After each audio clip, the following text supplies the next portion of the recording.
Depuis un mois, Cyril Lignac et Tous en cuisine réunissent en moyenne plus de téléspectateurs que le précédent programme des Access Prime Time de M6, Objectif Top Chef. Ce lundi 26 décembre 2022, dès 18h40, Jérôme Anthony continuait son tour de Rijan et cuisinait en extérieur à Honfleur. En visioconférence, les deux complices ont bénéficié de la présence de deux invités de marque, Nelson Montfort et sa fille, Isaure.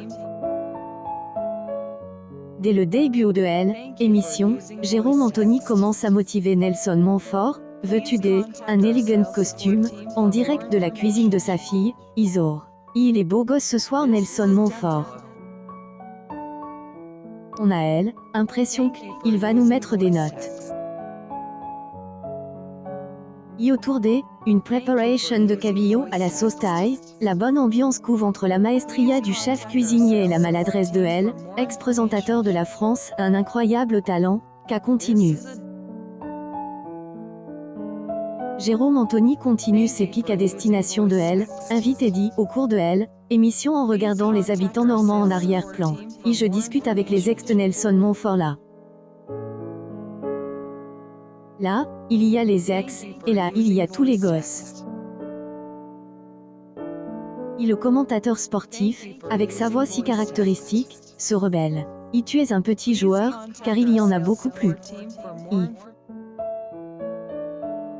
Jérôme Anthony retorque alors. Je t'aime.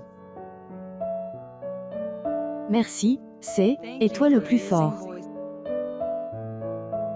Et un peu plus tard, remarquant qu'Isaure est la seule à participer à la préparation du jour, Jérôme Anthony en remet une couche. Et vu qu'il ne mettait pas beaucoup la main à la pâte, il nous embrouille ce soir.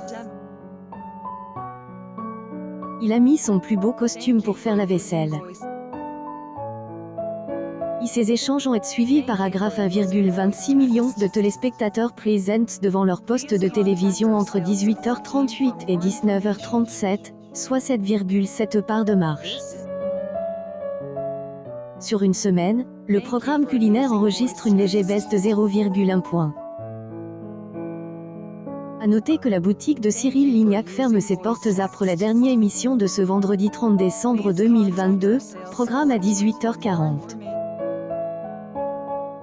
Le 2 janvier 2023, M6 mettra à antenne la 10e saison de la meilleure boulangerie de France avec Norbert Tarrer, la chef pâtissière Némionia, et Bruno Cormeret, meilleur ouvrier de France Boulanger.